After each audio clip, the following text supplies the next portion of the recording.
बिस्मिल्लाहिर्रहमानिर्रहीम, अस्सलाम वालेकुम। मैं हूं अदील वड़ाइच। नाजरीन, EU डिसइंफो लैब के इंकशाफात आपके सामने हैं कि किस तरह भारत जाली NGOs और जाली मीडिया के इदारे और वेब पेजेस के जरिए पाकिस्तान मुखालिफ प्रोपेगेंडा कर रहा था। एक पूरी मुहिम, एक 5th जनरेशन वारफेयर में पूरी तरह जो पाकिस्तान पर यह हमलावर हो रहा था और इसने मरकज बनाया हुआ था यूरोप को इन मकासद के लिए, और इसमें यूरोपीय पार्लियामेंट को भी वो इस्तेमाल कर रहा था। ये तमाम इंकशाफात EU डिसइंफो लैब ने तो अब जाकर किए, लेकिन इससे 2.5-3 साल कबल एक शख्सियत जिसने यूरोपीय पार्लियामेंट के मीडिया सेंटर में बैठकर आज से 2.5-3 साल पहले बता दिया था कि भारत इस तरह के नापाक अज़ाइम रखे हुए है और वो जाली NGOs और मीडिया के इदारों के जरिए एक पूरी मुहिम चला रहा है। इदारों को अपनी आंखें खोलनी चाहिए। यूरोपीय यूनियन और यूरोपीय कमीशन को झंझोड़ा उस शख्सियत ने। वो मेरे साथ मौजूद हैं चौधरी परवेज इकबाल लोसर, जो कि EU पाक फ्रेंडशिप फेडरेशन के चेयरमैन हैं, ब्रसल्स में होते हैं, पाकिस्तान की बात करते हैं। पाकिस्तानी मीडिया की स्क्रीनों पर भी जब ये बैठे नजर आते हैं तो हमेशा पाकिस्तान की ही बात कर रहे होते हैं। पाकिस्तान का मुकदमा यूरोपीय यूनियन में, यूरोपीय कमीशन में लड़ते नजर आते हैं। अस्सलाम वालेकुम चौधरी परवेज इकबाल साहब। वास्सलाम दिल साहब, थैंक यू वेरी मच, आपका शुक्रिया। चौधरी परवेज इकबाल साहब, आपके साथ मैंने एक वीडियो भी की थी कि वो पाकिस्तानी जिससे भारत डरता है, भारतीय वजीर आजम नरेंद्र मोदी, उनका ताल्लुक भारतीय गुजरात से है, आपका ताल्लुक पाकिस्तानी गुजरात से है। पहले तो मुख्तसरन सा ये बताइए कि क्या वजह है कि भारत आपसे डरता है और वो आपके खिलाफ अपने नेशनल मीडिया पर स्टोरीज पब्लिश कर रहा है। बिस्मिल्लाहिर्रहमानिर्रहीम। सबसे पहले तो आपका शुक्रिया। मैं आपको एक बात बताऊं, ये अभी आपने जो अपने इंट्रो में कहा है कि इंडिया का फेक मीडिया, मैं इसको दुनिया का सबसे बड़ी फेक मीडिया इंडस्ट्री के नाम से याद करता हूँ, करता रहूँगा। और मैंने बार बार जिनेवा में भी 3 साल पहले जब ये फ्री बलोचिस्तान का नरेंद्र मोदी और उसकी दहशतगर्द RSS या फौज ने वहाँ पर चंद एक बलोचों को हायर करके, बल्कि वहाँ पर किराए के लोग बिठाए थे, तो 3 साल पहले मैंने जिनेवा से एक वीडियो की थी और मैंने ये अपनी मुहब्बे वतन पाकिस्तानी कौम को ये बताया था कि ये जो मेरे पीछे पाकिस्तान के खिलाफ आप पोस्टर देख रहे हैं, ये वो मादर फरोश हैं जो अपनी धरती माँ को बेचकर इंडिया के चंद एक सिक्कों की खातर इंडिया रा का, और ये वही NGO हैं जो अभी पकड़ी गई हैं, जिन्होंने अभी अपनी दुकानें, अपनी वेबसाइटें, अपने दफ्तर, और आपके प्रोग्राम के जरिए मैं एक बात बताता जाऊं, इन बदबख्तों के जो दफ्तर थे वो किसी पार्क का ड्रेस निकलता था। जब आप उसको गूगल करके कोशिश करें, वहां जाकर कोई पार्क निकल रहा था। इनके नापाक इरादे पकड़े गए। और ये जो 5th जनरेशन वार के ऊपर पाकिस्तान को दुनिया के 115-20 मुल्कों में पाकिस्तान के खिलाफ प्रोपेगेंडा कर रहे थे, शुक्र अल्हम्दुलिल्लाह मैंने तो 3 साल पहले क्या, मैं तो 2002 से अभी तक इनकी पीछा करता रहता हूं और यूरोपियन अदारों को लेटर भी लिखता रहता हूं। और आज भी जब ये डिसइंफो लैब ने इनका भयानक चेहरा इंडिया का, इंडियन गवर्नमेंट का, इंडियन रा का, इंडियन RSS का और इंडियन ANI जो कि एक उनका मीडिया बड़ा अदारा है, उनका भयानक चेहरा जब दुनिया के सामने लाए, आपके प्रोग्राम के जरिए मैं आपको व्यूअर को यह बताना चाहता हूं, ये 25% अभी ये इंडिया का भयानक चेहरा आपने देखा है। अच्छा। ये 25% जो है ये आपने इनका जो है 5th जनरेशन वार के जैली तुरमहा, जैली 2 नंबरे, जैली सुरहे और वो जैली लोग जो कि पाकिस्तान का नाम, पाकिस्तान का पासपोर्ट इस्तेमाल करते हुए इंडिया ने इनको इस्तेमाल किया, और उनका भयानक चेहरा अभी यहाँ रुकेगा नहीं। अभी हम इनको इनके एंड तक लेके जाएंगे, इनके इंजाम तक लेके जाएंगे। और वो यूरोपियन लोग भी जो फिफ्थ जनरेशन झूठी वार जंग के खिलाफ, पाकिस्तान के खिलाफ हिस्सा बने हुए थे, हमने उनका पीछा भी करना है। इंडियन डिप्लोमेट या इंडियन वो लोग जो इंडिया से आकर यूरोपियन अदारों में बैठकर वहाँ की इंफॉर्मेशन लीक करते हैं अभी। और उसके बाद दिल वड़ाई साहब, आपके प्रोग्राम के ज़रिए मैं एक पैगाम देता हूँ रियासत पाकिस्तान को, पाकिस्तान के अदारों को।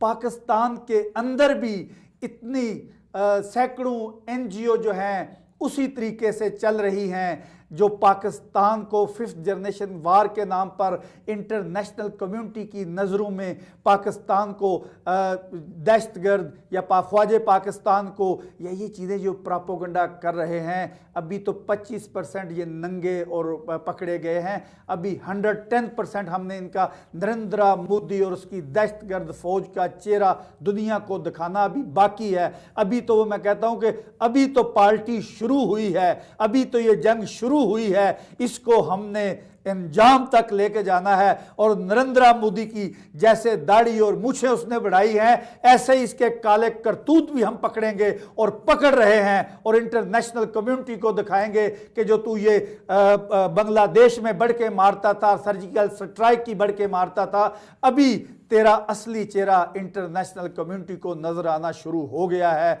और हम इसको मजीद इसका चेहरा पकड़कर इंटरनेशनल कम्युनिटी को दिखाएंगे।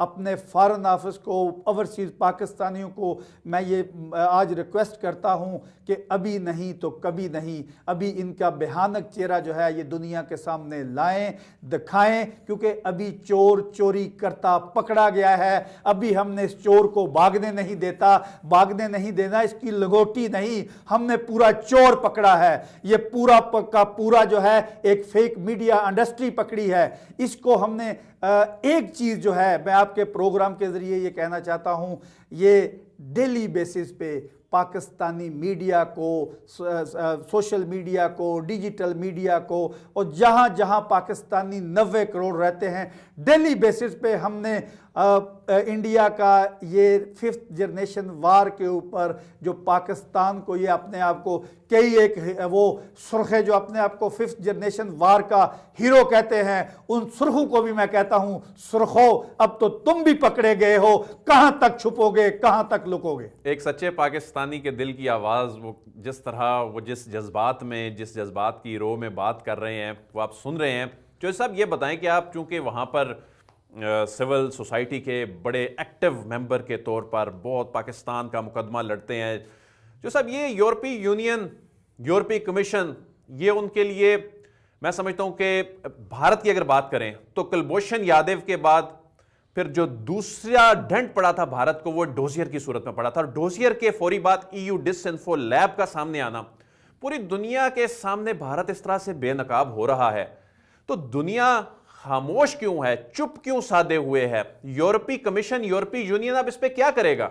मैं आपको एक बात बताऊं, जैसे आपने कहा कुलभूषण यादव, अल मरूफ मुबारक सैन पटेल, और जो दोषियर हमारे 1-1.5 माह हमारे फॉरेन मिनिस्टर और DGISPRL ने प्रेस कॉन्फ्रेंस में बताया था, ये तो इंटरनेशनल कम्युनिटी समझती है कि कुलभूषण वाले केस को भी जो उस वक्त की गवर्नमेंट ने अनफॉर्चुनेट कैश नहीं कराया, इंटरनेशनल कम्युनिटी में नहीं ले गए, ये दोषियर तो जो हम दिखा रहे हैं ना, अभी तो जो है नरेंद्र मोदी का चेहरा EU डिसइंफो लैब, जो कि एक बड़ी इंडिपेंडेंट दारा है, उन्होंने नंगा किया है। जब हम नंगा करेंगे तो ये एलिगेशन लाएंगे कि ये पाकिस्तान का, फौज पाकिस्तान का, पाकिस्तान की एजेंसियों का प्रोपेगेंडा है। लेकिन अभी जब यूरोप वालों ने इनको गले से पकड़ लिया, चोरी करते पकड़ लिया, डकैती करते पकड़ लिया, पाकिस्तान के खिलाफ प्रोपेगेंडा करते पकड़ लिया, अभी हमें वो दोषियर और कुलभूषण यादव वाला और अभिनंदन को जो चाय पिला के वापस भेजा, ये सारी चीजें इकट्ठी करके हमें इंटरनेशनल कम्युनिटी के पास जाना है, उनके दरवाजे को खटखटाना है, क्योंकि आज का दिन जो है ये 5 जनवरी 1949 को यूनाइटेड नेशन में करारदाद हक खुदरादियत की करारदाद मंजूर हुई थी। आज हमने उस यूनाइटेड नेशन को भी पैगाम है कि इतनी चोरियां इनकी हम पकड़ पकड़ कर आपको दे रहे हैं। अभी आपके अदारों ने भी आपको इनकी चोरियां, डकैतियां, इनका असली 2 नंबर चेहरा पकड़ के दिया है।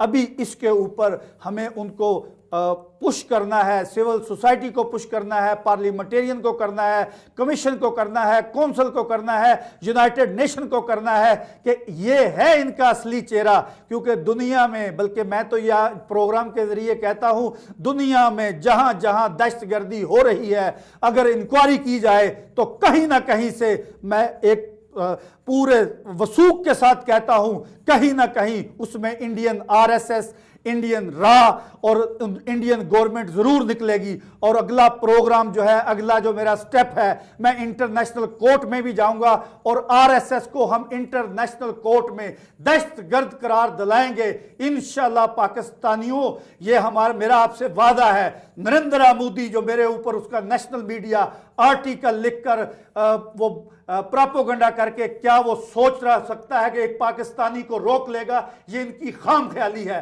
मैं यूरोपियन पाकिस्तानी हूं, मुझे अपने राइट का भी पता है, मुझे यूरोपियन कानून का भी पता है, लेकिन हर जगह पे मैं इनका मुकाबला करूंगा और इनका चेहरा दुनिया को असली दिखाता रहूंगा। अच्छा चौधरी साहब, ये बताएं कि आप इतने पाकिस्तान की मोहब्बत में इतने जज्बाती नजर आते हैं, चौधरी साहब क्यों करते हैं? कौन हैं आप मतलब 1 मैन आर्मी बन के भारत के सामने आप इस तरह खड़े हो गए हैं। आखिर हमारे नाजरीन को बताइए कि एक सिविल सोसाइटी का एक एक्टिविस्ट, एक सच्चा मुहिब्बे वतन पाकिस्तानी समंदर पार बैठकर इस अंदाज में ये सब कुछ क्यों कर रहा है? आपको एक बात बताऊं, मैं जिस जगह पे, जिस गांव में पैदा हुआ, आज तक जो मेरी माँ जिसने मुझे कोख से पैदा किया, मैं उसकी गाली नहीं खा सकता। तो वतन तो मेरी माँ है, मेरी पहचान है। ये वतन, ना तो मुझे किसी से सर्टिफिकेट चाहिए, ना ओहदा चाहिए। अपनी माँ का डिफेंड करना हर गैरतमंद का फर्ज है।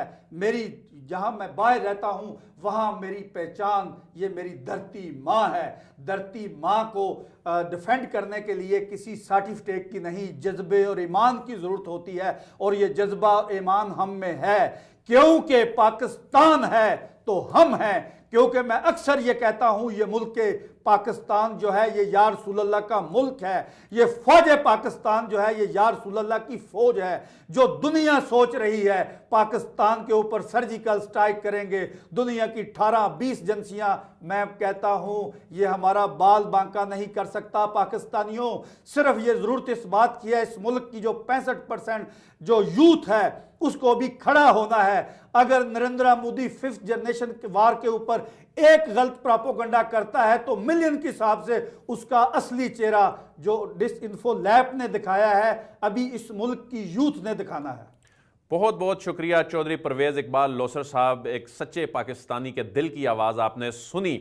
और मैंने जैसा कि बताया कि इन्होंने 2.5-3 साल पहले ये इंकशाफ किया था और उसके बाद EU डिसइंफो लैब ने मोहरे तस्दीक सब्त कर दी जो इन्होंने इंकशाफात 2.5-3 साल पहले किए थे। जो परवेज इकबाल लोसर ने आज ये इंकशाफ किया है हमारे प्रोग्राम में कि अभी तो सिर्फ 25% चीज़ें जो हैं वो बेनकाब हुई हैं, अभी 75% काम बाकी है। अदील वड़ाइच को इजाज़त दीजिए, आपसे फिर मुलाकात होगी। अल्लाह हाफिज़।